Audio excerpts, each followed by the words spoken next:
अर्ज करने जा रहा हूँ। नाज़िराम, फ़ी ज़माना इस कदर आम है, यरकान असूद इसको यरकान सिंधी भी कहते हैं। वो इसलिए कि इसको सिंध के बाशिंदों की तरफ मंसूब करते हैं क्योंकि उनके रंग स्याह होते हैं। तो नाज़िराम, यरकान असूद को दूर करने के लिए ख़ास एक सन्यासी नाराज़ नाज़िराम आपने रेवंद खताई लेनी है और साबत हल्दी लेनी है।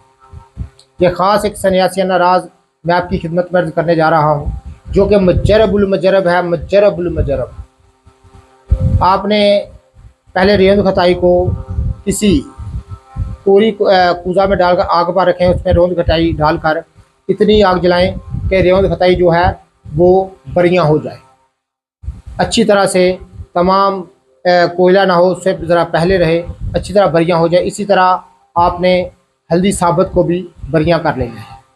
दोनों चीज़ें